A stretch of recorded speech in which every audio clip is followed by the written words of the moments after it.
Supremo abre segundo semestre forense. Os ministros declaram inconstitucionais 2 leis do estado do Rio de Janeiro. E você vai ver também. Parecer que rejeita denúncia por corrupção passiva contra presidente Michel Temer deve ser lido no plenário da Câmara dos Deputados nesta tarde. Justiça Federal em Curitiba mantém prisão preventiva de ex-presidente da Petrobras, Aldemir Bendini, e outros 2 investigados por suspeita de fraudes na estatal. Procurador-Geral da República pede ao Supremo reconsideração de decisão sobre prisão do senador Aécio Neves. Ministério Público Federal recorre da sentença que condenou o ex-presidente Luiz Inácio Lula da Silva a 9 anos e 6 meses de prisão pelos crimes de corrupção passiva e lavagem de dinheiro. E vice-presidente do STJ nega pedido de liberdade a homem preso na maior apreensão de maconha do país. Essas e outras notícias agora no Jornal da Justiça.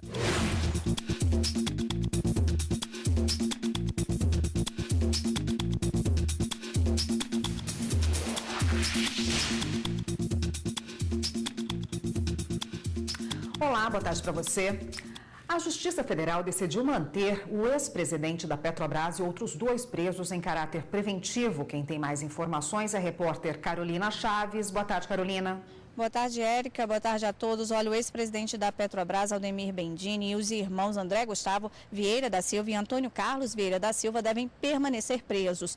O juiz Sérgio Moro atendeu ao pedido do Ministério Público Federal para converter a prisão temporária em preventiva. Isso porque as provas são suficientes que Bendini teria recebido 3 milhões de reais em propina e os irmãos teriam agido como operadores do esquema. O juiz entendeu que a liberdade dos 3 oferece risco à ordem pública e pode também prejudicar as investigações e a aplicação da lei penal. Érica. Obrigada, Carolina.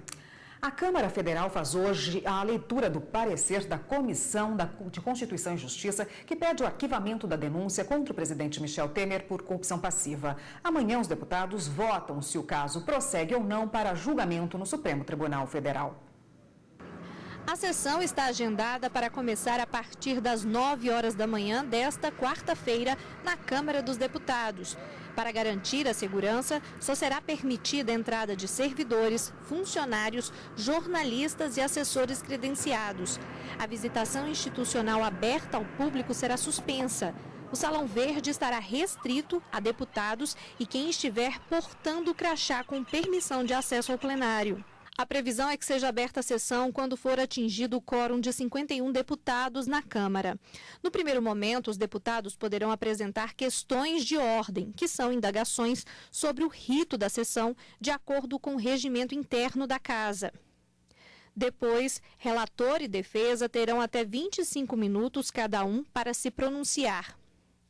Logo em seguida, é iniciada a fase de discussão dos deputados. Cada um tem um tempo de 5 minutos e a ordem deve seguir alternando entre os posicionamentos contra e a favor da denúncia. Após 4 falarem, pode ser apresentado requerimento de encerramento de discussão, conforme a avaliação do plenário. Depois é iniciada a fase de votação. Para isso, é necessário ter a presença de pelo menos 342 deputados dos 513. Caso o número não seja atingido, outra sessão deve ser convocada pelo presidente da Câmara. Todo esse rito é necessário por se tratar de denúncia contra o presidente da República. O inquérito só segue para julgamento no STF se atingir 342 votos contra o parecer aprovado pela Comissão de Constituição e Justiça. Caso contrário, a denúncia é arquivada. A Procuradoria-Geral da República voltou a pedir que o senador Aécio Neves, do PSDB, seja preso. Rodrigo Janot argumenta que essa medida é urgente, imprescindível e sugere também o afastamento de Aécio do mandato. O pedido de Rodrigo Janot é um recurso contra a decisão de Marco Aurélio Melo. Em junho, o ministro do Supremo negou o pedido de prisão de Aécio Neves e autorizou que o senador voltasse às funções. Agora, com a nova solicitação da Procuradoria-Geral da República, o ministro pode rever a decisão individualmente ou levar o caso à primeira turma do Supremo, formada por mais 4 ministros da Corte. Aécio é acusado de ter recebido 2 milhões de reais da JBS para atuar em favor da empresa. Essas informações fazem parte da colaboração premiada de Joesley Batista. Para Janot, o robusto acervo de provas, com destaque para as ações controladas e interceptações telefônicas, não deixam dúvidas de que o senador Aécio Neves estava tecnicamente em flagrante em relação aos crimes de corrupção, lavagem de dinheiro e organização criminosa. O procurador sustenta ainda que Aécio usa o cargo de senador para atrapalhar o andamento da Lava Jato. Por conta destes motivos, o Procurador-Geral da República voltou a pedir a prisão de Aécio Neves. Em caso de ter o novo pedido negado, Janot sugere que Aécio seja mais uma vez afastado do cargo, proibido de entrar no Congresso e em contato com investigados da Lava Jato. O procurador quer ainda que o senador use tornozeleira eletrônica, entregue o passaporte e seja proibido de deixar o país. A defesa de Aécio diz que não foi apresentado nenhum fato novo e que esses argumentos já foram negados pelo ministro do STF, Marco Aurélio. O Conselho Superior do Ministério Público Federal prorrogou por mais um ano os trabalhos da Força-Tarefa dos procuradores que trabalham na investigação da Lava Jato em Curitiba. A Força-Tarefa teve início em 2014 com 6 procuradores e hoje conta com 14. O Conselho ainda aumentou o orçamento de R$ 522 mil para R$ 1.650 mil. Segundo a Procuradoria-Geral da República, até julho deste ano foram realizadas 844 buscas e apreensões, 210 conduções coercitivas e 104 prisões temporárias. 157 investigados foram condenados. Já foram recuperados e devolvidos aos cofres públicos mais de 10 bilhões de reais. O Ministério Público Federal recorreu da sentença do juiz Sérgio Moro, que condenou à prisão o ex-presidente Luiz Inácio Lula da Silva na Operação Lava Jato. A condenação de 9 anos e meio do ex-presidente Lula por corrupção passiva e lavagem de dinheiro foi no processo que envolve o apartamento triplex no Guarujá, que teria sido reformado pela empreiteira OAS por mais de 2 milhões de reais. Os procuradores consideram a pena insuficiente e pedem no Tribunal Regional Federal da 4ª Região o aumento da pena nesse caso. Além disso, a Força-Tarefa da Lava Jato quer que o ex-presidente Lula seja condenado em relação ao armazenamento do acervo presidencial. Segundo o MPF, o serviço também teria sido pago pela OAS. A presidente do Superior Tribunal de Justiça, ministra Laurita Vaz, negou o pedido liminar para soltar o ex-prefeito da cidade de Araucária, no Paraná, Rui Sérgio Alves de Souza. Ele foi preso preventivamente em dezembro do ano passado em uma operação que investiga a manipulação de licitações do transporte público do município. A defesa do ex-prefeito alegou que a prisão é desnecessária porque o político não ocupa mais o cargo e outros envolvidos já foram soltos. Mas a ministra entendeu que não houve legalidade na prisão e negou a liberdade do réu. O mérito do caso ainda vai ser analisado pela 5ª turma do STJ. A Justiça Federal no Amazonas atendeu ao pedido liminar apresentado pelos órgãos de direito do consumidor para que os bancos do estado cumpram a lei da fila sob pena de multa diária de R$ 10 mil. A Justiça deu prazo de 60 dias para que as instituições bancárias se adequem e respeitem o tempo máximo de atendimento ao público de 15 minutos para dias normais, 20 minutos às vésperas e após feriados e 25 para dias de pagamento de servidores públicos. E você vai ver no próximo bloco do Jornal da Justiça. O Supremo abre segundo semestre forense com previsão de julgamento de 4 recursos extraordinários e 2 ações diretas de inconstitucionalidade. Voltamos em instantes.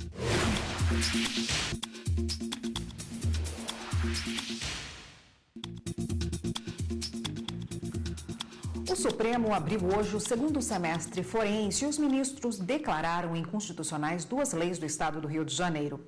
Quem acompanhou os trabalhos foi a repórter Ana Paula Ergang. Boa tarde, Ana Paula. Boa tarde, Érica. Boa tarde a todos. Uma das leis declaradas inconstitucionais obrigava os supermercados do Rio de Janeiro a contratar pelo menos um empacotador para cada caixa para guardar as compras dos clientes. Para a maioria dos ministros, essa obrigação fere a livre iniciativa e cabe a cada supermercado decidir se fornece ou não o serviço de empacotamento. E no início da sessão, os ministros declararam inconstitucional uma outra lei do Rio de Janeiro que obrigava os donos de estabelecimentos comerciais a contratar seguranças para os estacionamentos gratuitos fornecidos aos clientes. Veja os detalhes na reportagem. Por maioria, os ministros declararam inconstitucional lei do Estado do Rio de Janeiro, que obrigava comércios com estacionamento a cercar o local e a contratar empregados próprios para fiscalizá-lo. Para o relator do caso, o ministro Luiz Roberto Barroso, a norma é inconstitucional porque, ao obrigar o comércio a contratar funcionários, impacta nos preços e interfere na livre iniciativa. Além disso, cabe à União e não aos estados legislar sobre direito civil e do trabalho. Claramente, a lei traz uma obrigação de contratação e uma proibição de terceirização. Você não pode nem contratar um vigilante para fiscalizar o estacionamento. Quer dizer, nem mesmo quem defende a distinção entre terceirização de atividade fim ou de atividade meio haveria de entender que manter o estacionamento seja atividade fim. Portanto, eu estou nessa parte, presidente, considerando a lei inconstitucional porque penso que ela interfere com o tema afeto ao direito do trabalho, ao vedar a possibilidade de terceirização desta atividade. A imposição de contratação de empregados é efetivamente tem como escopo inviabilizar essa automação sem qualquer, digamos assim, sem qualquer vantagem para a livre iniciativa, porque, pelo contrário, vai se criar uma folha de pagamento com empregados, com tributos, etc. Então, no meu modo de ver, sob o ângulo material, viola esse princípio da livre iniciativa. Esta lei é de 1990, e o tanto que mudou a realidade, inclusive o que a tecnologia nos oferece, porque em 90 isto teria uma conotação. Em 2017 é outro mundo que nós vivemos. Então, talvez por conta exatamente dessa circunstância. O ministro Alexandre de Moraes divergiu em parte. Para ele, os comerciantes querem oferecer vantagem ao consumidor ao oferecer estacionamento sem ter nenhuma responsabilidade. Esses estabelecimentos, eles querem se diferenciar dos demais, oferecendo um plus ao consumidor. Só que querem oferecer esse plus ao consumidor sem ter nenhuma responsabilidade. Nós podemos não concordar que esse seja o melhor modelo de regulamentação para esse tipo de oferta de estacionamento. Só que me parece que isso não pode impedir o Estado, por meio da sua Assembleia Legislativa, de legislar sobre esse modelo. Os ministros voltam a se reunir no plenário amanhã, a partir das 2 da tarde. Mas daqui a pouco já tem sessão nas 2 turmas aqui no STF. E os ministros da segunda turma devem analisar o pedido de liberdade do procurador da República, Ângelo Goulart Vilela. Ele está preso desde o dia 18 de maio, acusado de repassar informações sigilosas do Ministério Público para o empresário Joesley Batista, dono da JBS. A defesa alega que não há mais motivos para a manutenção da prisão preventiva. Volto com você, Érica. Obrigada, Ana Paula. E para falar sobre essa primeira sessão do segundo semestre forense, está aqui no Jornal da Justiça, na nossa bancada hoje, a consultora jurídica da TV Justiça, Gisele Reis. Boa tarde, Gisele. Olá, Érica. Boa tarde a todos. Gisele, as 2 ações que foram julgadas hoje são do Rio de Janeiro, né? Alguma semelhança entre elas? A semelhança que eu posso dizer que há entre elas é exatamente o fato do que estava sendo questionado. Havia aí um questionamento pela Confederação Nacional do Comércio no sentido de que haveria uma invasão de competência legislativa. Então, nesses 2 casos que foram tratados pelos ministros no plenário do Supremo Tribunal Federal, foi exatamente a análise sobre a competência, o alcance da competência, a repartição da competência prevista na própria Constituição Federal no que diz respeito aos entes federativos. Nesse caso, que tratou exatamente sobre a questão dos estacionamentos, a lei do Rio de Janeiro, ela previa, então, normas que tratavam da obrigatoriedade de cercar o lugar, de ter um funcionário específico para poder tratar da segurança dos estacionamentos. Essa lei, que é de 1990, acabou sendo declarada por maioria inconstitucional aqui na sessão de hoje pela manhã, porque os ministros entenderam que essa lei estadual acabou afrontando a competência legislativa da União para legislar sobre direito civil, para legislar sobre direito do trabalho. Embora tenha havido uma divergência do ministro Alexandre de Moraes, que, na visão dele, parte da lei, ela merecia ser declarada inconstitucional, mas a outra parte não, porque, na visão do ministro, alguns aspectos da lei, na verdade, tratavam de direito do consumidor, e a própria Constituição estabelece que essa matéria do consumidor na verdade, ela deve ser exercida, a legislação sobre esses temas pode ser exercida pelo Estado, porque a Constituição prevê a hipótese de legislação concorrente. No entanto, não foi essa posição que acabou prevalecendo.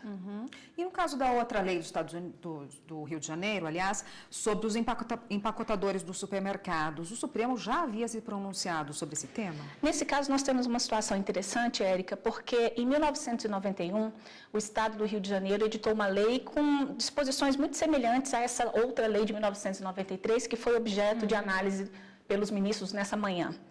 A lei de 1991, inclusive, gerou o ajuizamento de uma ação direta de inconstitucionalidade. Na época, houve a suspensão dos efeitos da lei, só que, no entanto, posteriormente, essa lei acabou sendo revogada e aí aquela ação que foi ajuizada naquela época perdeu o objeto. Em 1993, o Estado do Rio de Janeiro, novamente, publica uma nova lei, estabelecendo regras sobre a obrigatoriedade de empacotadores nos supermercados.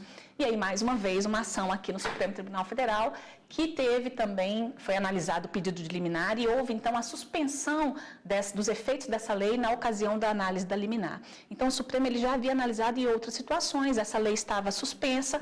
Hoje, nós tivemos o julgamento do mérito, ou seja, o julgamento definitivo da ação direta de inconstitucionalidade, caminhando nessa mesma linha do que foi decidido na ação anterior. Os ministros entenderam pela inconstitucionalidade da norma, exatamente pelo fato de estar interferindo essa legislação estadual na livre concorrência, na livre iniciativa. Então, sobre a questão de a obrigatoriedade de ter ou não empacotador, isso, de acordo com a posição que prevaleceu, é uma escolha que deve ser feita pela livre iniciativa, pela livre concorrência. Não é a legislação do Estado que deve ter estabelecer essa obrigatoriedade. Gisele, como a gente já disse, a sessão de hoje abriu o semestre forense, né? O que mais foi decidido na sessão de hoje? Estavam previstos para serem julgados 6 processos. Um acabou sendo retirado da pauta. Nós tivemos, então, o julgamento dessas 2 ações diretas de inconstitucionalidade, que eu mencionei agora há pouco, e também vimos na reportagem da Ana Paula Ergang. E aí, em seguida, 2 recursos extraordinários com repercussão geral reconhecida, eles tiveram as teses definidas aqui no plenário do STF. E um deles tratou exatamente sobre a questão da instituição da taxa de seguro pelos municípios. Então, o que o Supremo Tribunal Federal acabou definindo foi a repercussão geral neste recurso extraordinário que já havia sido julgado em outra ocasião, que tratou exatamente o julgamento foi no sentido de que é inconstitucional a cobrança da taxa de combate a incêndio por municípios. Esse foi um dos casos. O outro caso, que acabou também sendo definida a tese da repercussão geral, tratou sobre a competência para processar e julgar abusos de greve dos guardas municipais. E aí o Supremo acabou entendendo que cabe, na verdade, à Justiça Comum, seja ela estadual ou federal, analisar esses casos de abuso de greve de servidores públicos seletistas. E essa foi a tese que acabou sendo fixada. O importante da fixação dessas teses, Érica, é que como esses casos tiveram repercussão geral reconhecida, essa tese, ela acaba sendo aplicada, ela deve ser respeitada e aplicada, replicada nas demais instâncias do Poder Judiciário. Então, a partir dessas decisões, todos os demais órgãos do Poder Judiciário devem seguir a orientação da Suprema Corte. Tá ótimo, Gisele. Obrigada pela sua participação por hoje. Até amanhã. Até amanhã, e eu que agradeço. Até lá. E a Corte Especial do Superior Tribunal de Justiça também realiza logo mais a sessão de abertura dos trabalhos do segundo semestre. A repórter Samanta Peçanha tem os detalhes.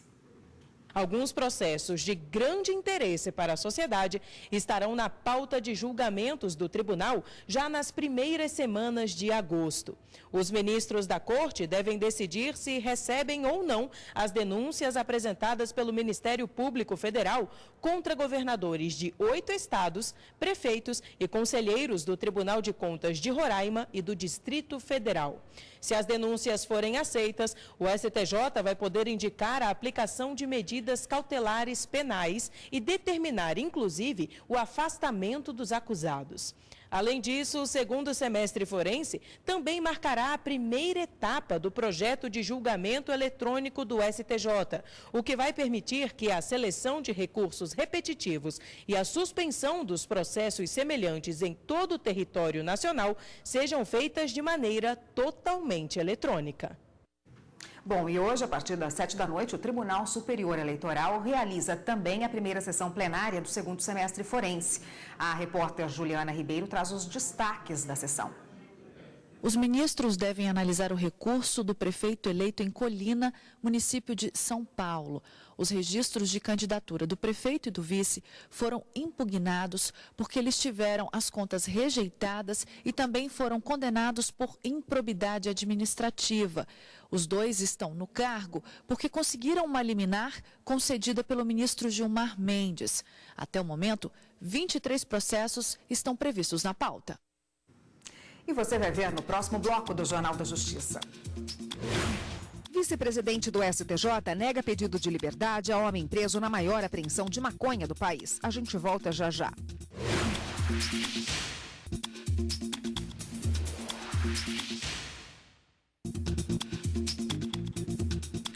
Um homem preso na maior apreensão de maconha do país teve o pedido de liberdade negado pelo Superior Tribunal de Justiça. A prisão foi durante a Operação Malote, deflagrada em abril deste ano, que investiga o tráfico de grandes quantidades de droga para o Brasil na região da fronteira com o Paraguai. Na ação da Polícia Federal foram apreendidas 38 toneladas de maconha e 160 quilos de cocaína no Paraná e em Mato Grosso do Sul. Ao todo, 29 pessoas foram presas, incluindo políticos e policiais que participavam do esquema. Entre os presos, um homem que trazia do Paraguai para o Brasil 24 toneladas de maconha, a maior apreensão individual registrada até hoje no país. Os advogados de defesa do acusado entraram com pedido de liberdade no STJ, mas o vice-presidente do tribunal, o ministro Humberto Martins, negou o pedido. A defesa alegou bons antecedentes e excesso de prazo da prisão preventiva, já que o réu foi preso em abril e o processo ainda não foi concluído. Mas, de acordo com o ministro, os argumentos usados pela defesa não procedem, pois a demora na conclusão dos procedimentos penais se justificam pela complexidade da causa. Além disso, o ministro concluiu que a prisão está baseada na necessidade de interromper as atividades da organização criminosa. E o Superior Tribunal de Justiça negou o pedido de liberdade a um homem que fazia venda irregular de anabolizantes. A busca pelo corpo perfeito movimenta o mercado fitness e as academias. Mas para vencer a luta contra a balança ou até mesmo acelerar os resultados, algumas pessoas recorrem a um auxílio extra, como o uso de anabolizantes. Geralmente agora a população está procurando para fins estéticos, né? Então estão com envelhecimento também, como a pessoa perde massa muscular, então ela está procurando mais essa função estética, que isso vem crescendo bastante aqui no Brasil. Mas como todo medicamento é preciso ter cuidado. O uso indiscriminado pode gerar danos à saúde. É importante a pessoa estar sempre procurando um acompanhamento de um profissional adequado, que seria o endocrinologista, porque pode trazer alterações, tanto internas quanto externas. Aumento de ginecomastia, calvície, aumento dos pelos e tantos outros fatores que pode trazer. Apesar dos riscos, é grande o comércio irregular desse tipo de medicamento. Em um caso que chegou ao STJ, um homem foi preso após ser flagrado vendendo substâncias ilícitas. O fisiculturista fazia parte de um grupo que comercializava sem autorização anabolizantes, inibidores de apetite e outros medicamentos. De acordo com a denúncia, ele é dono de uma academia em Minas Gerais, onde oferecia e aplicava medicação nos alunos. A defesa pediu que ele pudesse aguardar o processo em liberdade, o que foi negado pelo Tribunal de Justiça do Estado. Um recurso foi interposto no STJ, mas a presidente do tribunal manteve a decisão, por entender que a prisão é necessária diante da grande quantidade de anabolizante encontrada com o fisiculturista. Este advogado explica que essa é uma conduta com pena gravíssima no Código Penal. Um professor de academia, dono de uma academia, certamente formado em educação física, sabe que é inapropriado, irregular, ilícito aplicar substâncias dessa natureza sem a devida prescrição médica. Seria importante examinar também a possibilidade do Estado estabelecer uma conduta específica para isso, porque a pena é muito grave. Veja que aplicar o anabolizante nessas circunstâncias que você traz, do caso concreto, gerencia uma pena muito maior do que aquela prevista do crime de tráfico. Um trabalhador conseguiu na justiça reconhecer o vínculo empregatício com o banco durante o período em que ele foi estagiário na instituição. O HSBC recorreu ao TST depois que o Tribunal Regional do Trabalho do Paraná condenou o banco ao reconhecimento do vínculo durante o período de estágio. O bancário trabalhou durante 6 anos na instituição financeira. Nos 2 primeiros anos, enquanto cursava a faculdade de economia, o trabalhador foi contratado como estagiário, mas alegou que desempenhava apenas funções bancárias e que o estágio não era supervisionado. Por isso, pediu a integração desse tempo no contrato de trabalho. Para o TRT, apesar de o estágio ter sido feito por meio de contrato, o vínculo deveria ser reconhecido, uma vez que não havia supervisão pela instituição de ensino das atividades exercidas pelo trabalhador. O HSBC recorreu ao Tribunal Superior do Trabalho. No entanto, o recurso não foi conhecido. O relator na 7ª turma, ministro Cláudio Mascarenhas Brandão, explicou que a decisão regional foi baseada em documentos e depoimentos, e para entender de forma contrária, seria necessário revisar fatos e provas, o que é vedado pela súmula 126 do TST. O tribunal reconheceu que o reclamante desempenhava atividades tipicamente bancárias de atendimento a segmento de clientes e reconheceu que o fazia em igualdade de condições com os empregados, aspas, normais da empresa, e sem qualquer correlação específica com a área de formação. Por unanimidade, o recurso do banco não foi conhecido, ficando mantida a decisão regional que reconheceu como emprego o período de 2 anos em que o bancário foi contratado como estagiário. Esta edição do Jornal da Justiça fica por aqui. Uma boa tarde para você e até amanhã.